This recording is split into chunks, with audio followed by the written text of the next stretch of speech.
So there's a quote that has been literally flashing in my mind as we're talking from your book.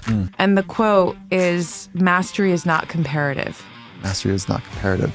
It doesn't make any sense really to just focus on one composed piece of Beethoven and think like, let's compare Beethoven's best to Bach's best. That's not how this works. But you really can't understand the full genius of somebody's art until you look at the entirety of their art. The premise of the book is fear of other people's opinions, right? FOPO. It makes me think about some of the greatest fears. One is public speaking. Is it really public speaking? Or do you go deeper, and is it really that fear of rejection that you're talking about? It's not, public speaking is not dangerous. It's what happens if they think that you're not good enough. So the thing for us to do that we're hopefully ringing the bell on is like, just know how your brain works. And when you know that, you can override and work with that biology. The freedom on the other side is radical. This is the Roxanne Show. Get ready. It's time to rise. Awesome. So I'm going to start with a quote from your incredible new book that I truly, truly love. And yeah, this I'd love you just to elaborate on this. We crowdsource our sense of self. We allow other people to decide how we feel about ourselves. Why do we do this? I love that you picked one. Thank you. And I love that you picked that quote. That crowdsourcing aspect is when we are not sure who we are and what parts of us are honestly ours that we can fully embrace. And so what we end up doing is, it's almost like we use a tuning fork to the crowds, whoever the crowds are. And we look outside almost reflexively to say, am I okay in your eyes? So when we crowdsource that, we are basically pinging off other people, am I okay? And there's a whole biological piece, there's a neurological piece we can get into, there's a psychological and behavioral aspect of it, but the biology is quite simple. Millions of years ago, we had this brain that was starting to form, and it hasn't changed all that much. And so if we just go even something as recent as 200,000 years ago, if we were kicked out of the tribe, it was problems. And so our brain is highly tuned to scanning the world for danger. We understand a wildebeest is dangerous, right? A warring tribe is dangerous. But what we've missed in our modern narrative is that our teammates, our tribe mates are actually quite dangerous, because if they reject us and you and I are kicked out of the tribe, and now the two of us have to go and fend and fight and hunt and gather and do all the survival tactics, it's too much. Yeah. So rejection from others is a near death sentence, even in modern times. But literally, if I reject something you say or reject your lifestyle or whatever, it doesn't mean a death sentence to you. It actually helps you get a little bit closer to the tribe that you want to be in. So the system has changed. Modern society has shifted, but the brain hasn't. So we're still outsourcing, am I okay? Yeah. So your book, The First Rule of Mastery, the premise of the book is fear of other people's opinions, right? FOPO. Isn't that fun? Yeah, I mean, it was meant to be silly and just have fun with it. Yeah. I love it. Well, it makes me think about some of the greatest fears. One is public speaking, right? Is it really public speaking? Or do you go deeper, and is it really that fear of rejection that you're talking about? The fear of other people's opinions? That's right. It's not, public speaking is not dangerous. It's what happens if they think that you're not good enough. Yeah. And so it's the fear, it's purposely putting yourself oftentimes in a position of high risk to acceptance from the tribe. And it's the greatest fear to most people in the Western world is because it's not dangerous that there's a sniper in row 42 and there's somebody with like a bludgeoned instrument in row 6. If you make mistakes, it's not that.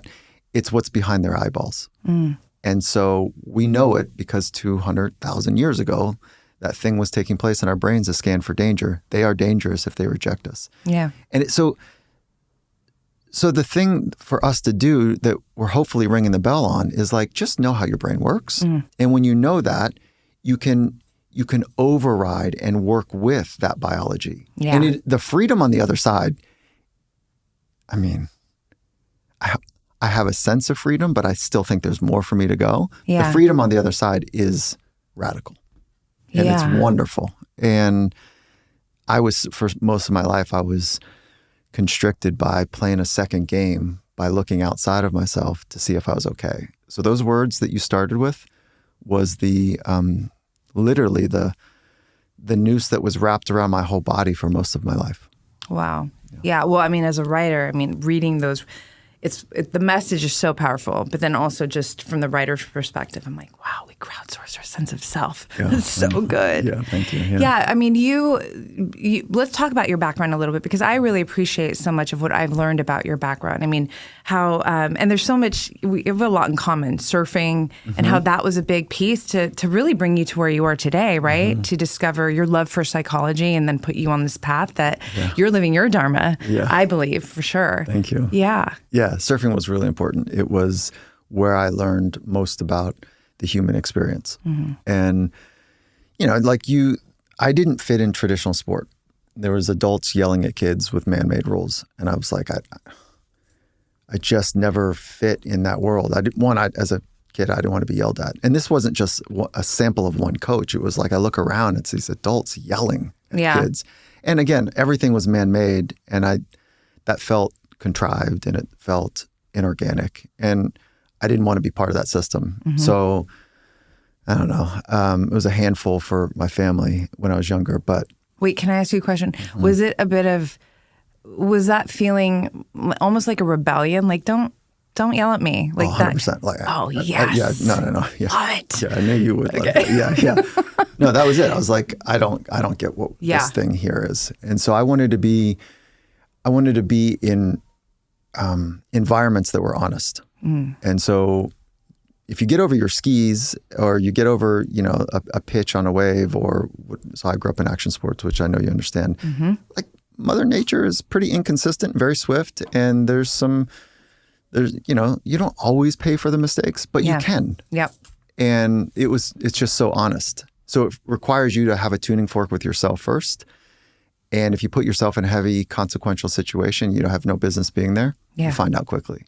And so it teaches. So it's a great teacher. I don't want to overdo kind of the hippie approach to life, but I really appreciate this part of my learning environment. It was a great laboratory for me. Yeah. Well, nature is truth. That's one of my quotes. So you know what I mean? It's just right. And it's still standing up. Absolutely. Until we really screw it up. I don't want to be a pessimist, but we're not taking care of I know. We could do a lot better. Oh, God. Yeah. Yeah. So we're going to get our ass kicked soon. Yeah, I know. We kind of already are. You're seeing some of the stuff happen, but. Yeah.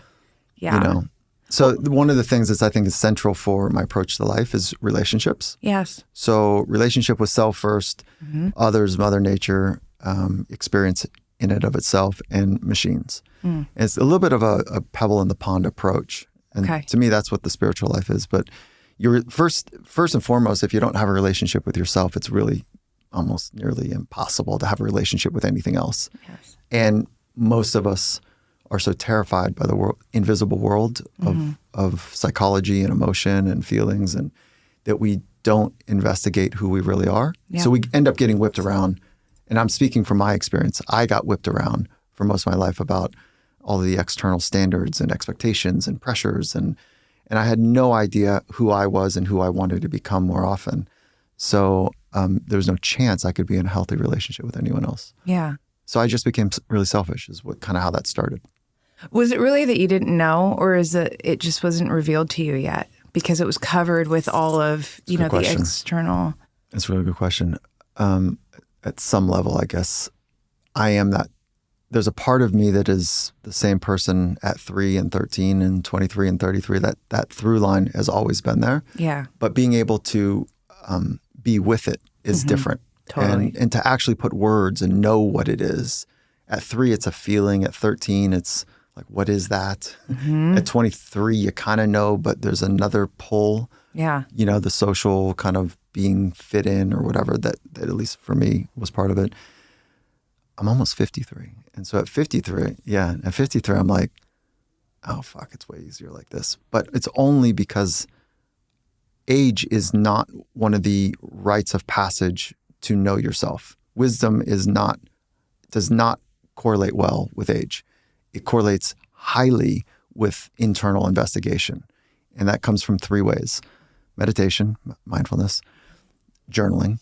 There's a forcing function there, and conversations with people of wisdom. If you can get those 3 together, and then you're in environments that are honest and they like Mother Nature or whatever. Yeah. It's like a forcing function to get right.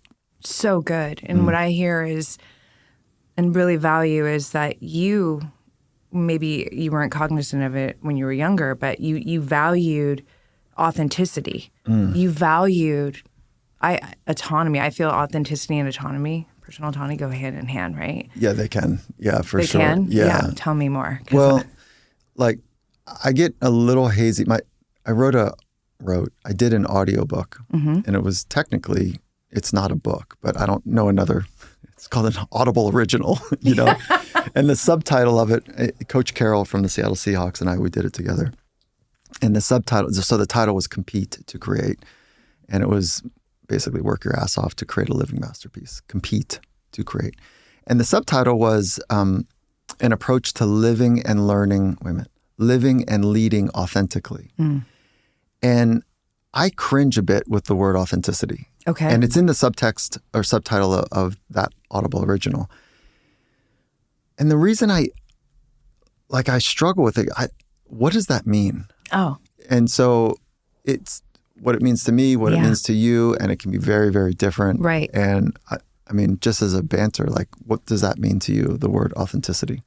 Yeah, it's authenticity for me is my true essence. And what is that? Well, that's the journey. That's the adventure that, I personally have been on and continue to dive into, to really discover, unfold, embody, express. Long answer. No, that's great. So is authenticity more about the path and the approach, or is it more about the expression of who you are? I think it's both. I think it's really, for me, there's one kind of buttoned up way that what do you really want to say yes to in life, and what do you really want to say no to? That's cool. Because in my mind, there are no shoulds that live in the heart.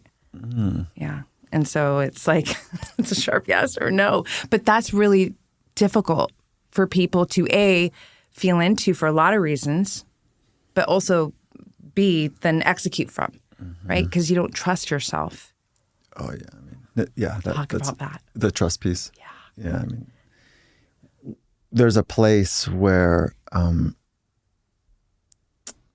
when you know that you'll figure it out too, whatever consequence to actions or inactions take place, whatever external circumstances that seem unmanageable, health or whatever it might be, when you can get to a place like, I don't want those things. I can't control them though. And whatever happens in front of me, I will figure that out to my best ability too.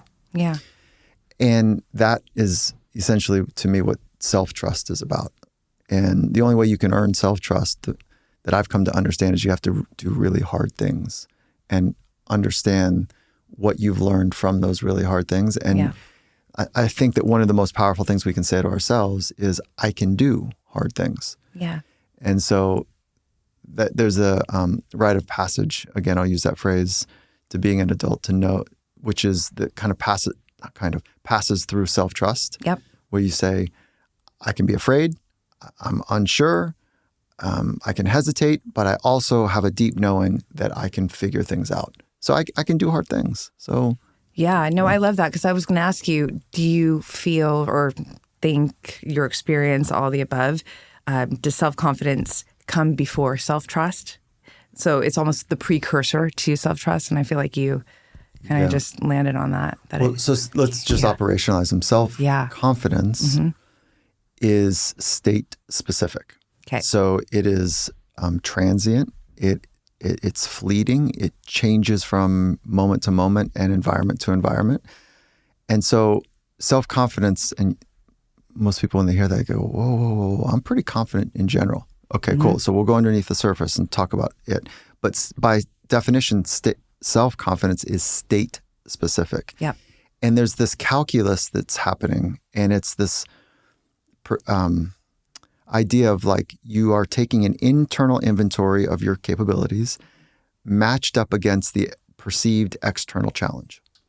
And that's the calculus for confidence. Yeah. And if it's favorable or closely aligned, you go, I think I can do that. So that's what confidence is. It's state specific. You're watching something or thinking about something that is happening or about to happen. Yep. Then you map up against your internal resources, all of the skills and abilities that allow you to potentially meet that challenge. Yeah. And if it's favorable, then you're on the positive side of self-confidence. So it would be unreasonable to think that I could be confident in playing Michael Jordan in basketball. I can do my best, but it'd be unreasonable to think that I can confidently beat him or, be better than him or whatever. So how does confidence work in that equation? Is that when you are more tuned to the things that are in your control, then you have a broader base to go into environments confidently. Yeah. So I can be confident that I'm going to compete. I can be confident that I'm going to learn. I can be confident that I'm going to have a good time. I can be confident that I'm not going to be a jerk. I can be confident that I'll be there till the very end. Yeah. Even if it's 0:45, as long as he wants to go. So there's you can be confident in things that you can control. Yeah. And that gives a broader base for that sense of, I think I might be able to do that. Yeah. But at the other side, if you're trying to be confident on things you cannot control, that calculus gets really wonky. Yeah, sure. And that's where we start to bleed into arrogance and hubrism and like these other contorted, distorted ways of thinking about what you're capable of. And so one last little asterisk is that great athletes overestimate their skills and abilities. So they tend to go in environments thinking that they're really confident, even though they have maybe very little business in it. So that overestimation of skills and abilities shows up in elite performers pretty consistently. So you've worked with some of the greatest elite performers in various domains. And you've totally focused on what they're able to control, their skills, psychological skills, their craft, and not at all on the outcome. How does that work? Because I'm sure that's a cool question. So many, I know, the outcome matters to me, but how do you create that separation so that you're not attached to that? Or is that part of your process when you're coaching and training with? Yeah, I think messy way to ask a question, but I think well, I'll repeat it. Is the question, how do you work with the electricity of an outcome that somebody so dearly wants, and to be able to work with that electricity in a way that we're refocusing on the things that we can control, and for that to feel like if you become masterful of self and craft, that you just might have a better chance of those outcomes. Like, how do you stay that course? Yeah. Is it more about how do you shift the attention over to the controllables? I think it's the former. And I think, because I think it's so easy for all of us who want to perform great to get focused on the end result. Well, the end result pays the bill. Right. The end result, when you podium at the games or you're in your third contract in whatever league and you've performed really well, bills are paid. You can change your legacy from your family legacy. I'm not interested in personal legacy, but you can change kind of the trajectory of your family. You can really do some stuff with consistent high performance, certainly in arenas in which the masses celebrate that high performance. Yeah. I think some of the most high performing, creative, resourceful people on the planet are single parents. And figuring out how to send 3 kids to college on your own. Yeah. When maybe you didn't go yourself, so you don't really know the path. I look at those folks and I go, oh, damn, that is it.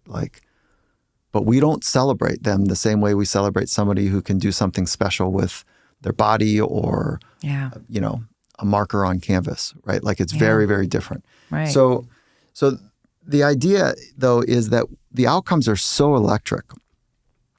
Is that why are they so electric? Yes, they pay bills. Okay, so let's just be concrete.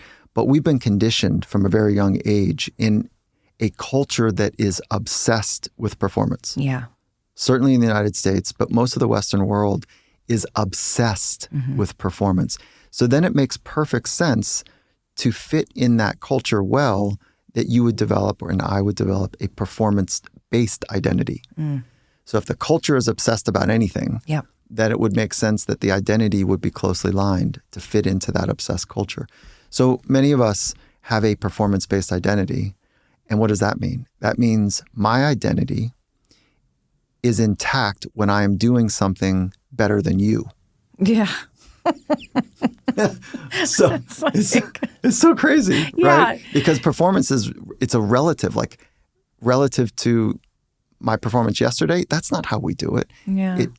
Although I think it ought to be, but how it's relative to how well somebody else is doing it and how well I force rank and stack up against others.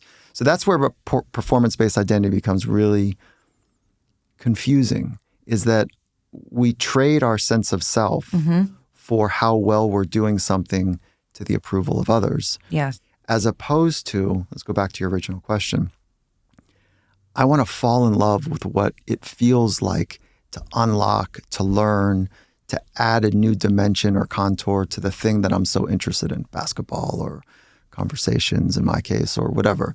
I want to unlock a new dimension to it because I love this craft. I love this science and art. And that there's a purity in getting better there. And if you're nearly obsessed with wanting to be better and unlock and to do it your unique way, likely, that is so rare and special, likely you will become so good at it that the outcomes start to take care of themselves. Totally love that. All that being said is like, you and I have mutual friends that are, 6'3", jump 40 inches, like roll out of bed and work their ass off to be great. But I'm probably not suited for that environment. So even if I loved it, but my genetic makeup isn't well aligned with it, I'm probably not going to be a sumo wrestler. Probably not. Maybe, but like it's probably not for me. Right. So there is this, it doesn't mean I can't pursue it professionally. But if the pursuit is because I absolutely fundamentally love the way it feels to knock around or get knocked around and have that leverage, then I have to also let go of being the best because I'm not really designed for it properly. But when you get that really unique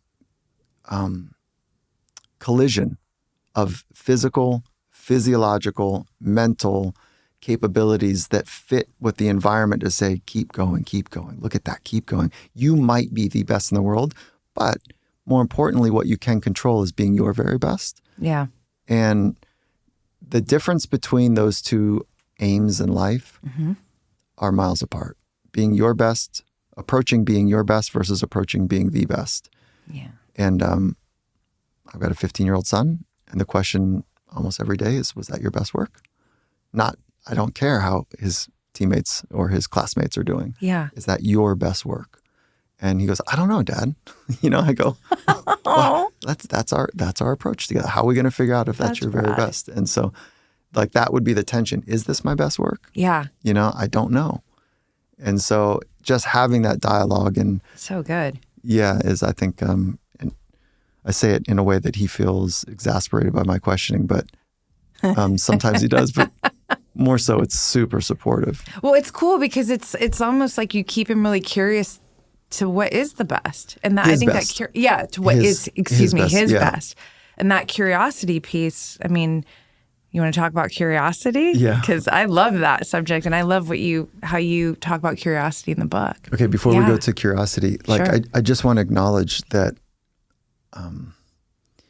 you can become the best in the world by many ways. You could become the best in an industry, or you could become like you can get there so many ways. I'm not saying that the focus on being the best in the world is absolutely problematic. Yeah. But you deleverage yourself when you're focusing on trying to be something that is out of your control.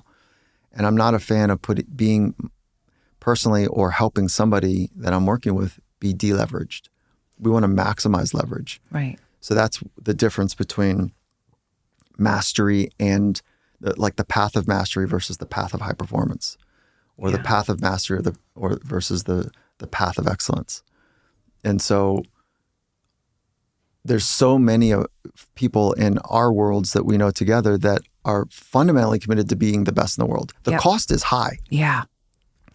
And so I don't want to get too lost in it. I just want to acknowledge how electric extraordinary outcomes are. Yeah. And I want to celebrate all of those. Yeah. But I don't want to be in a deleveraged position. No. I want to feel,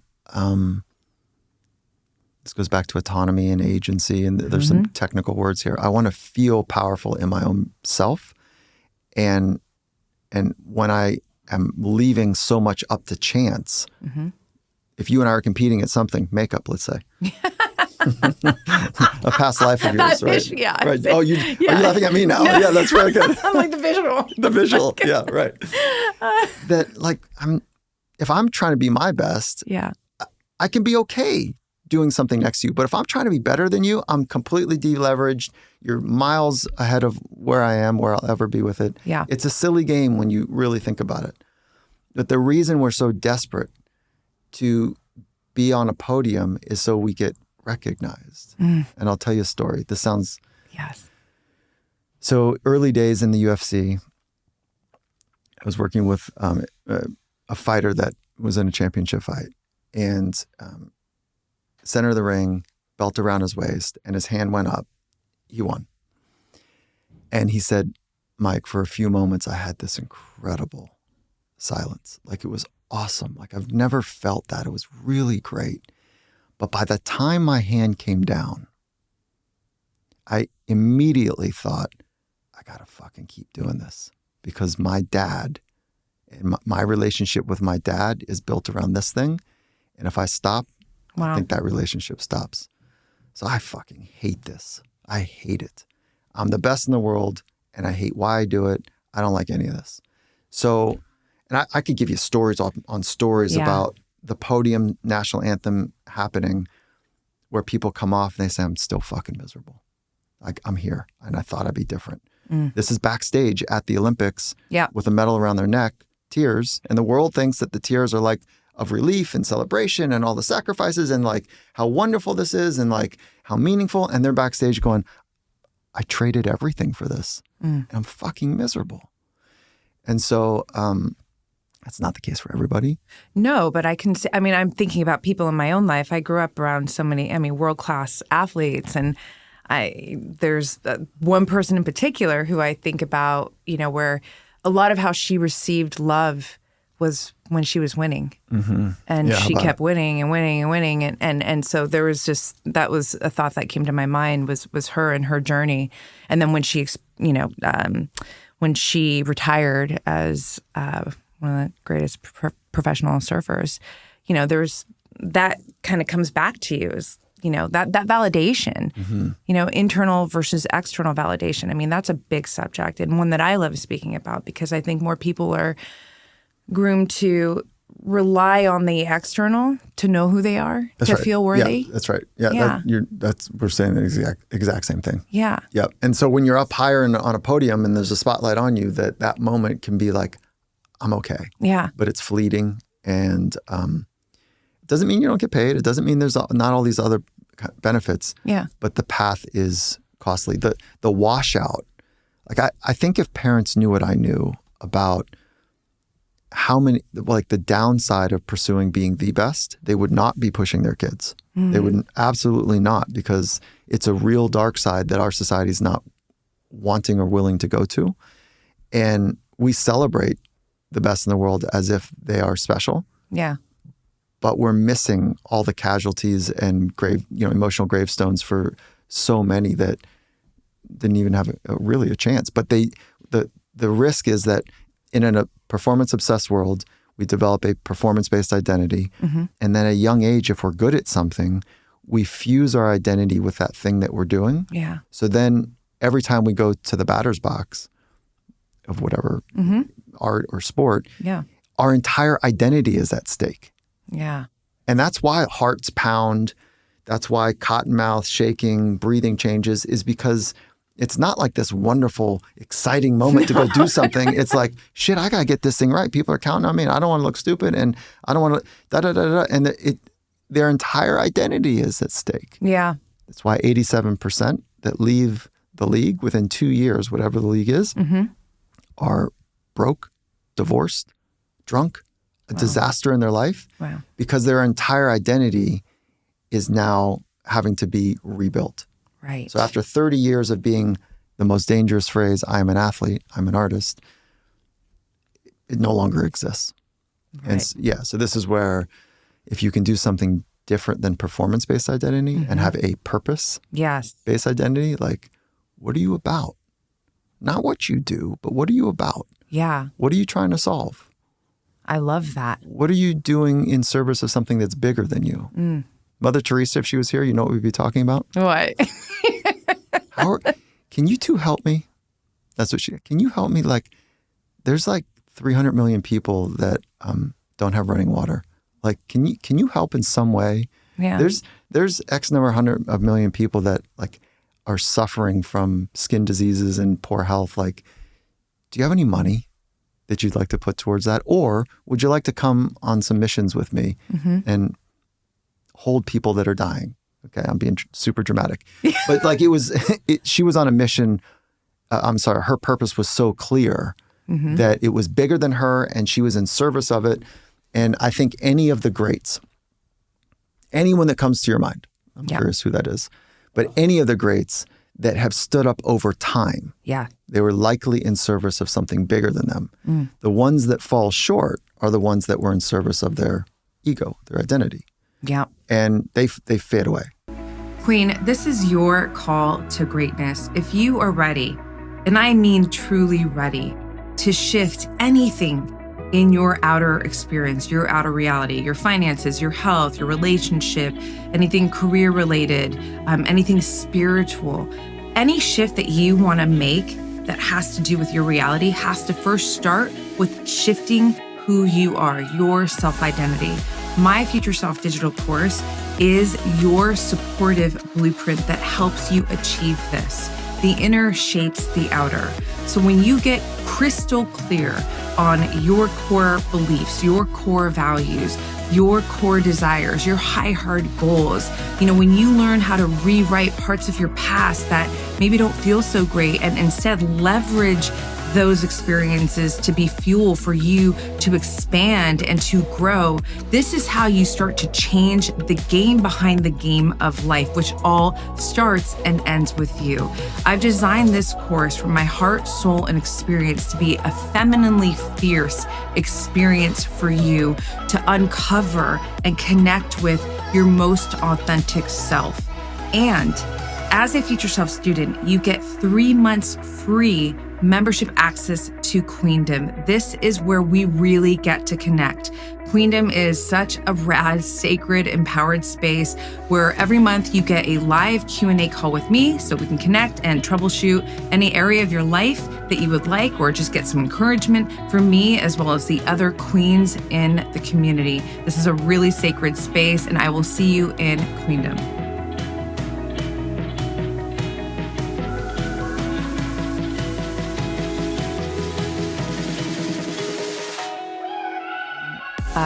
Something that comes to my mind is, purpose is a big subject, right? What's my purpose? And I think a lot of people get pressured by this, like you have to do something that's just, press worthy. And it's like, do you? My greatest purpose is to truly be myself the whole way through. Cool. To live as authentically as I can, follow the yes, follow the no. And what I found at this point, 45, is that in doing so, I'm actually the greatest contributor. There you go.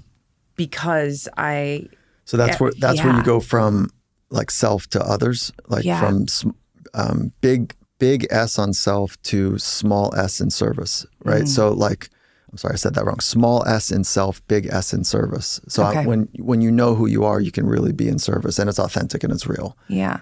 But if you don't do that internal work first, you just, I don't know, it gets really confusing and messy. Yeah. Yeah. So when you are your very best on a consistent basis, what what is your hope that does? Well, first and foremost, I feel that authenticity is palpable, right? If I'm showing up, first of all, I'm always vulnerable. I think the most vulnerable thing you can do is be your true self, right? Cool. And so my hope is that whoever I'm faced, with or sitting across with or coming into connection with, they also get permission, the invitation for them to be their true selves too. Like, let's be vulnerable together. Just be you, Yeah. And so, I mean, that's the first thing that comes to my mind. And when that happens, what do you hope happens? Well, I don't know. Whatever the magic is that the person's there to express from their most authentic self. And that's part of the fun, right? What is it going to be? Yeah, Who are you? Like, where are we going to go from here, Because I love, just back to the start of the conversation, just when you talk about being in an honest environment, that's really important. When I spend time with myself, which I do a lot, I'm an introvert, and I love it, Introverted feeler or introverted thinker? Ooh, that's a good question. Do you share your emotions and feelings with people more easily, or do you share your thoughts? It's a reverse. Can I do both? Yeah. So introverted, as you know, they gather energy from being connected to their inner life. Yeah. Okay. Right. And extroverts gather energy from being connected to their external life. Okay. So the introverts, there's a little mystery about how the introvert works, right? It's like, it's what's happening in there. But then even more so, are you more precious with your feelings and emotions? Like they're introverted? Yeah. More than thoughts? And so we do need to interface with others in some way. So do you extrovert your thoughts more easily, or do you extrovert your feelings more easily is another way of getting at it. Oh, that's such a good question, because I speak, right, in my podcast. So I'm certainly sharing the thoughts, but I feel like so much emotion comes with the thoughts because I'm just so passionate, and like that's the package of them. So maybe you're pointing to the way that you gather energy is from thinking and feeling privately. 100%. Yeah, right. Yeah. And so when you're having to extrovert your thoughts or emotions, like there's a drain to that. It's not giving. It's actually, there's a tax to that. It can be. I mean, it depends. Yeah. It depends. If I'm sitting with somebody who's authentic and is on that same, we're on the same playing field together, then there's an exchange that actually is very giving. But if I'm not in a room with honest energy, then it's actually taxing. Yeah, so there's like the shadow secondary thing that's happening. Then you're sensitive to it. You pick it up quickly. Yeah. My wife is an introvert, and so if we go to a social event, she would far rather just hang with one or two people and have this in a noisy room, like a honest conversation. Yeah. And then early in my life, I would like bounce around from group to group. Yeah. And so that I'm the extrovert energy kind of. I gather energy from being in those environments, and so I go from group to group. And now I'd so much rather. She's like worn off on me in like all the right ways. Like I'm like, yeah, let's just sit here and go deep, So, but do you think actually that I'm taking us in the weeds? But that's really important, because I wonder if you're such a deep thinker. And I would say feeler too. I mean, just from knowing you and knowing your work, And so throughout your life, I mean, your consciousness has just been expanding and expanding and expanding. And so I wonder if, the level of conversation for you at this point of your consciousness, it's just, you got to go in deep. Like that's really where you're going to feel the most alive, the most... Yep. Right? Just electrified. Is that what you notice for yourself as well? Absolutely. Yeah. 100%. Yeah. Like, chit chat's fine. So, but it's just. It's like, You're nicer than I am. 10 minutes, like at a social event. And I'm like, yeah. So, I think people are amazing and really interesting. Totally. And I do like to understand a person's journey. And like, I'll ask a question, let's say in some sort of social gathering or whatever, and I'll ask a question. And then I'm not analyzing anything. You have to pay me to analyze. Like that's work, right? But like I do like to feel what the conversation feels like. Yeah. And like, oh, there's a block there. Well, that's interesting. And I'm not analyzing it like, oh, okay, well, that's about the depth we go to. Okay. All right. That's cool. Yeah. And I do the same thing. Like there's people I'm like, yeah, you're not getting in. Yeah. Like, so like, but we're always trying to take care of ourselves, right? And, yeah. So No, I love it though. I love what you just shared because I truly feel like your curiosity is so palpable to me. Oh, that's fun. Yeah, it's really genuine. It's like your I got questions. made fun of as a kid for it. Did you? Mm-hmm. Wow. Yeah. Gervais, do you have another fucking question? There's like that is like, so badass. Oh yeah, and so I had to figure out like it was natural, and then I put it away because it was like, yeah, dude, you ask a lot of questions. Why don't you shut the fuck up? Like these are 14-year-old. Like these were not these. My friends were not. I grew up in Burnout Beach, and so it's local here. Yeah, and it's earned its name. That's so good. Most folks have a hard time getting out of Burnout Beach, so I got pushed out because I asked too many questions. That's hilarious. Do you kind of laugh at that though? Considering now I ask like professionally. Yeah. Mm-hmm. I mean, I got in trouble for talking too much in school. My mom had to come sit in class once while we took a test. And it was really more of like just, I like connecting with people, So it's just interesting as a kid, these things that we either get in trouble for. Would you have imagined your life when you're 14 that you said 46, 44? I'll be 46 this year. I'm 45 right now, yeah.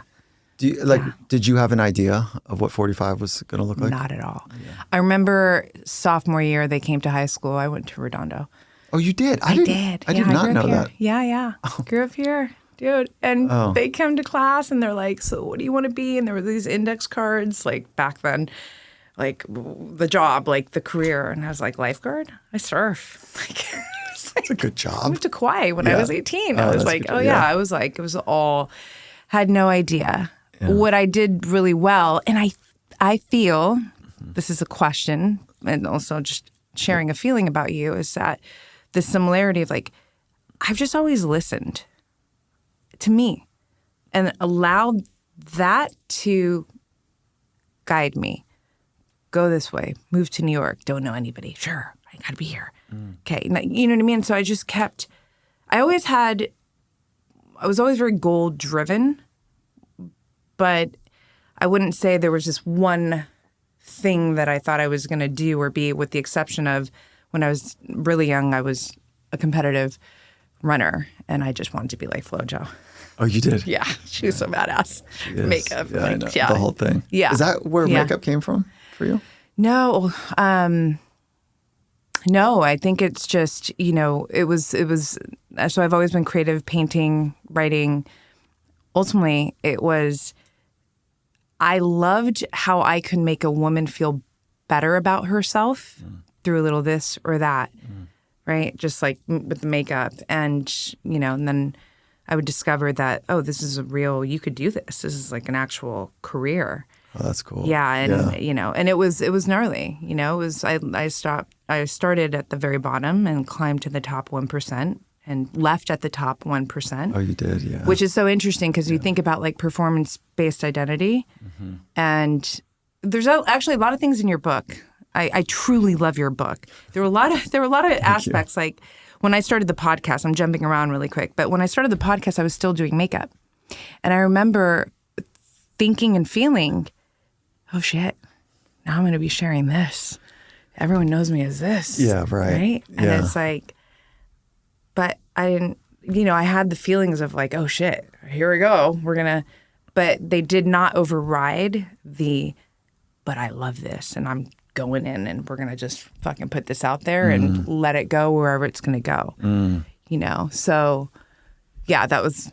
It's similar. I had a conversation with, he was the CEO of PayPal. Now he's the CEO of Nike, and he was in between jobs. And it sounds like it was a crisis. It wasn't. It was like he was just in his phase where he wasn't, he didn't know what he was doing. He was exploring. And he says something to the effect of, the world expects me to go find another big CEO job and I've got lots of offers, but I kind of want to go and become a photographer. I just want to go take pictures.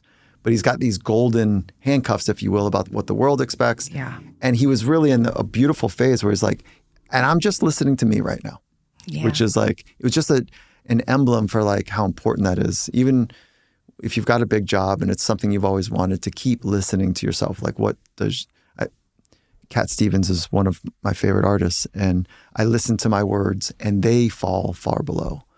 So it's not just listening to the words, but it's the feelings that come with it. Yeah. And even that is not a complete way to articulate what is right and what is not. Like that, just you and I are right now are having this conversation with made up language. Yeah. Yeah. Like it's completely made up in this body that you're inhabiting, and this body that I'm inhabiting. And like, we don't know if there's many bodies, like 10,000, eons from, like, we have no idea what is really happening. We don't really know even how the brain works. And so we can't see the mind. Yeah. Now, I know that this is my whole discipline as a psychologist. Like, thoughts exist, but where are they? How much do they weigh? Where do they go? What's the origin? Like, we have no idea about any of this, but we're made up language. We're trying to communicate and have a sense of meaning in this world that from a distance is kind of looking silly, but we take it so seriously.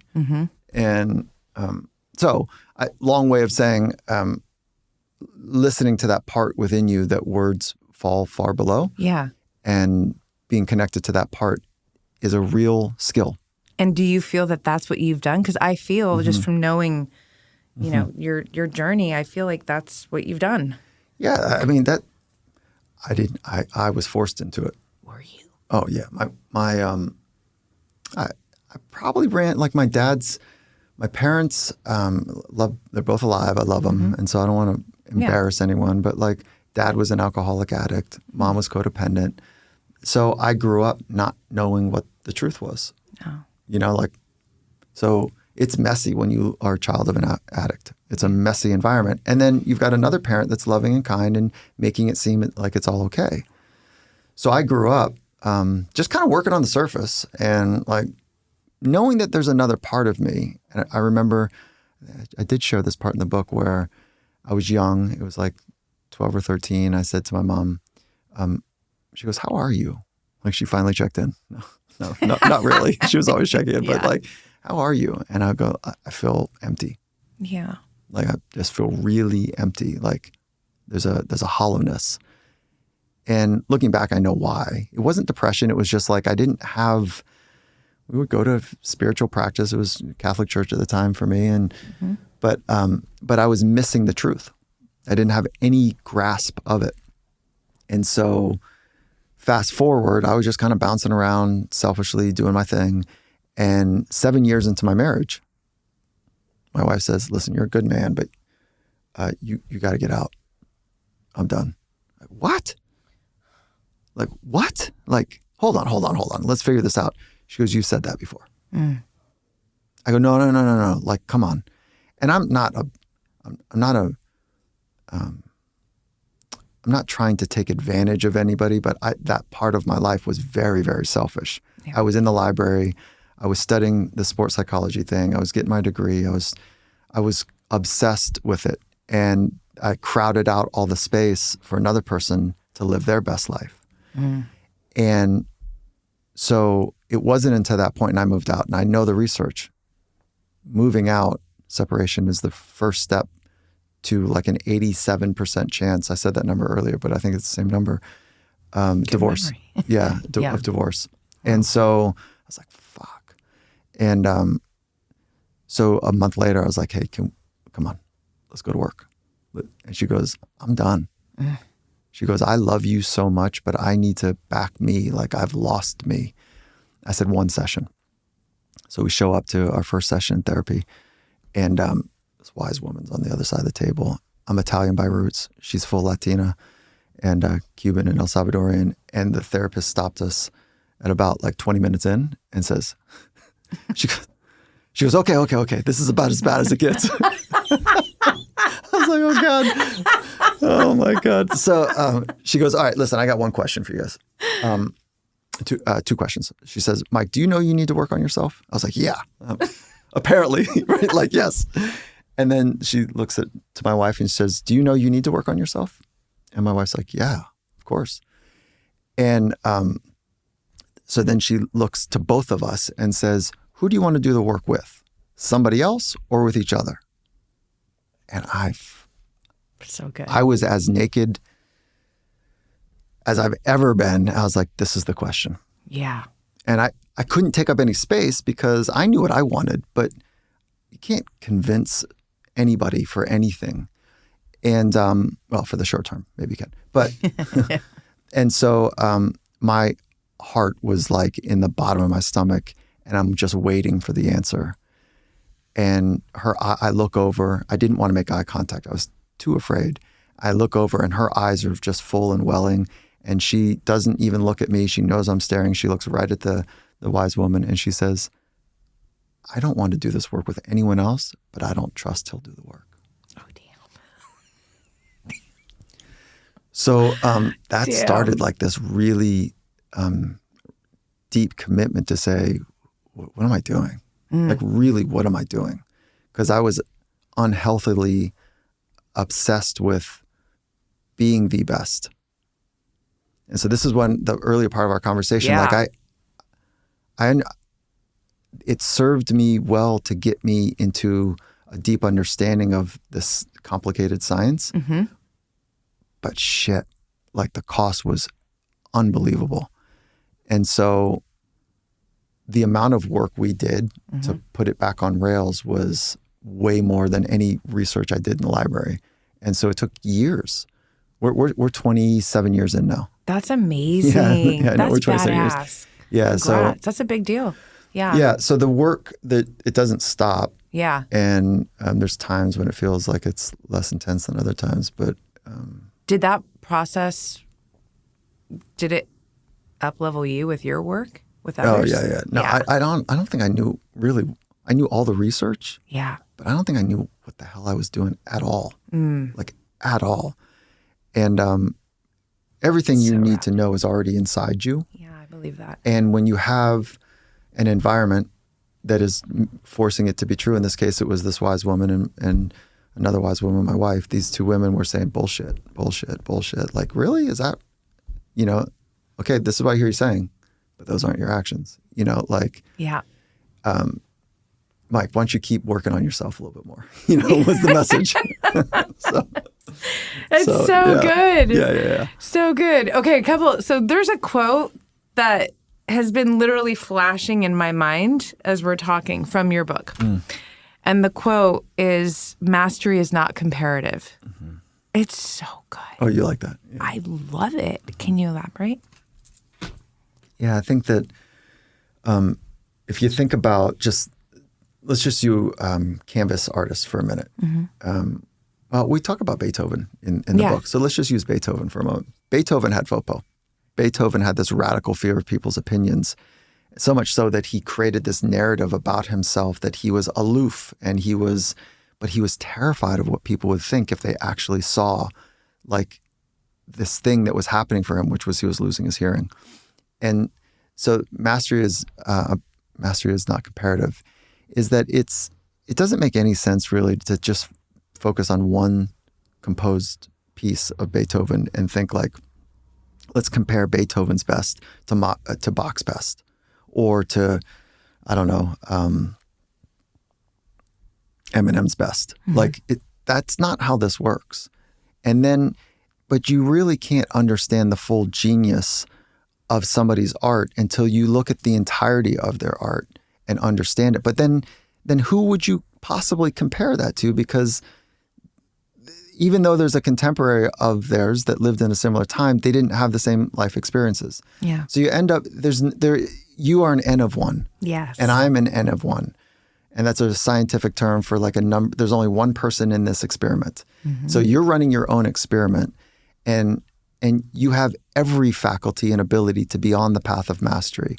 And so let's look at what you are creating as opposed to comparing yourself to others. That's what high performers do. Yeah. How do I rank next to others? Artists and or the people committed to the path of mastery are not playing that game. So we can do it. We can say, who's the best? Is it LeBron or Michael or Kobe? Like, we can play that game. It's really futile. Yeah. It's completely futile. And if you just look at a person's body of work, the way that they've lived their life, the things that they've expressed, and be in awe of how much they actually had to carry and how they were able to work with that heaviness. We all go through traumas. Yeah. And how they were able to work with that. That's the part of the human experience I go, I need to understand the full context before I'm in the judging game about anything. And there's so much to try to understand. It is completely futile to try to compare. We never have enough information to really understand, and we're comparing ends of ones. So that's where I start to go, it's a fun, maybe ESPN.com radio show narrative about who's the best of all time or whatever, but it really is quite futile. It's so perfect because I think now more than ever, especially with social media, there's just constant comparative and comparing going on, and I know from women that I mentor and coach, that's a real issue. Yeah. It's just, and so I love what you're saying, because when you're really living a life of mastery, you're in your own lane. Yeah. Well, there's an end of one lane. Yeah. Yeah. There's no. And it's really hard if you're not in a community with at least one or two other people that have made that fundamental commitment.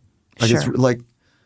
It's kind of like folks, imagine the first person or first handful of people that summited Everest, this thing that nobody thought could be done. And then imagine coming down to all the people that thought you were crazy and trying to explain the smell and the texture and the air quality and the things that you felt. There's not a color palette that you could point to say this is like, it's like that. Right. Because it's not like that. It's so different. Yeah. And that's when you're trying to do something in your life that has meaning and impact and is special and is authentic to you, and you know that only through the depths will that ever emerge into something beautiful, that it's hard to have conversations with other people because there's an aloneness that comes with this path. So if you can find a couple other people, they're like, I see you, and all right, let me know when you're scared, because I get scared too, and like, I got your back, and so good. Right. And let's talk about that. Yeah. If you can get on a couple folks that fundamentally commit to the narrow path that we're talking about, it makes all the difference in the world. Most people are trying to compare. And it is totally futile. Yeah. And I can hear like my younger self going, it's Michael Jordan. It's like, come on, he is the best, right? So anyways, yeah. No, but I feel like it's two separate. You explained it so perfectly to me. It's really two separate situations. I mean, it's not that you can't compare, Jordan to, it's just the perspective of how you're, or where you're coming from when you're comparing, right? But I feel someone who's really here to become a self-actualized individual and to live a life of mastery, it's like your path is your path. You are you. And when you're authentically expressing yourself, I know you said you didn't like that word, but I don't know. No, I put it in the subtitle of my book. So I do like it, but it kind of makes me a little crazy. Why? Just curious. Because it's this Overused. thing that people throw out there. Yeah, like, totally. It's almost like a placeholder. I spent a lot of time massaging and articulating what that meant for me and what it means. Yeah. So, but it's almost like throwing around in the business world. Like, I'm just being my authentic self. Yeah. But that's not code for being an asshole or a sharp in a way that is disrespectful or like being scared. No. Look, the business world is not therapy, right? And like your authentic self, that doesn't mean bring your full self. That means bring your very best to the shared mission. And that is not in conflict with psychological safety. Psychological safety is like, look, speak truth to power.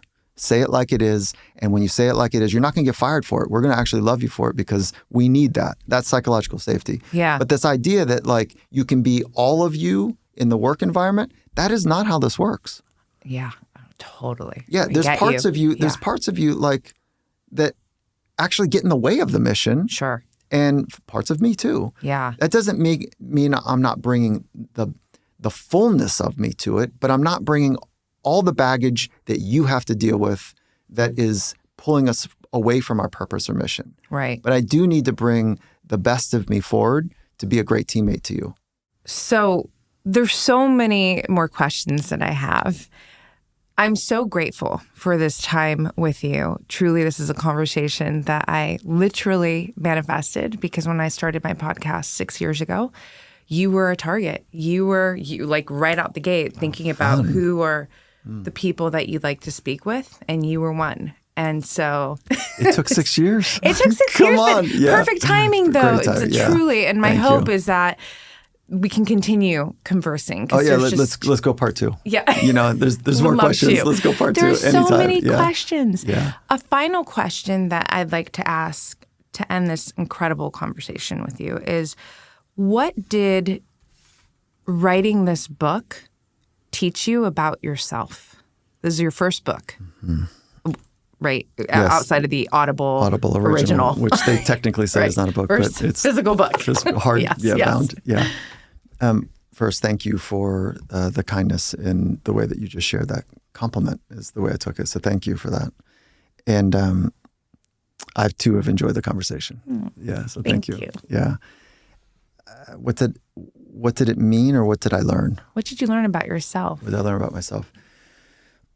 I learned that writing for me is hard. I enjoy writing, but it is hard to get sentence conjoined in a way that flows. So there's a very technical part that is very agitating for me. And I had help. Kevin Lake, who's on the cover of the book, is so responsible for the seamlessness of ideas that at least we think is kind of seamless. At a deeper level, the thing that when I started the book, I thought I was going to share some science. And then it kept coming back from the editor. Where are you in this book? You're not just a scientist from the podium. Like, bring yourself into it. And that was harder than I thought. I don't like to write with the word I in the sentences, because we're all interconnected, and it's not just me, it's us. But it doesn't, that was hard to translate. So there's a lot of we's in there, and that didn't work. So the editor's like, this is just bad English. So like, get over it, Mike. So but that part represented like this safety that I feel. Look, my profession is as a psychologist. So as a sport performance psychologist, but think about that construct. I spent decades studying the mind. And then I go into an environment which is the most conservative approach. There's no risk-taking in going the academic route. The real risk is that you're going to miss out on something else, but it felt wonderful to me. And then I'm spending time with the highest risk-taking people on the planet, but I have to control the environment. I'm saying I, as in it is the we, of psychologists. It's a private little environment where one person's asking questions of another, and one person is completely safe and the other person is way more vulnerable. And I realized, like, I've been fucking hiding a lot. And so much so that, yes, I want to represent the we in all things, but I don't bring myself forward in that way because I was scared. I'm afraid that, and that's why this book was so important for me personally to write, but I think for others to read, is that we hide the best of ourselves in the fear that we're not okay in the eyes of others. And I say that all with, like, there's a freedom I know now that I didn't know 2 years ago or 20 years ago, and I'm still on it. Yeah. And the way that this worked is I wrote a 3-page article for Harvard Business Review. 12 months later, they called back and said, you were the #1 downloaded article for the last 12 months in a row. You touched a nerve. Wow. So there's a thing that I'm struggled with that I think that many of us are or did or do, or they know loved ones that are in the thick of it. I think we all have a little bit of this faux pas. I agree with you. And I think it's one of the greatest constrictors of my or your or our potential. Yes. So let's just meet it head on. Yeah. Get to know that dragon and exercise the dragon. And, maybe that dragon will recline a little bit and, just enjoy the good life with us. So yeah. So thank you for creating the space. Oh, yeah. Yeah, no, and thank you for your laugh. Oh. It is absolutely by far the best part of this conversation. And everyone listening knows that. For sure. It's just realizing, I mean, I can't hold back. I wouldn't want to anyways. It's good dopamine, right? We're getting. No, I am so grateful. And thank you for sharing that. That was really special. And I really, really mean this with all my heart. If you haven't, you as in everyone watching, listening, have not already got this incredible book, The First Rule of Mastery. By the way, I've never held up a book like this in a podcast and done this. Yeah, cool. No, this but cool. legit, this is, I mean, thank you. Yeah, this book will serve everybody who gets it, because you're right. There's not, at some point or many points in certain areas or many areas, we all face FOPO, fear of other people's opinions.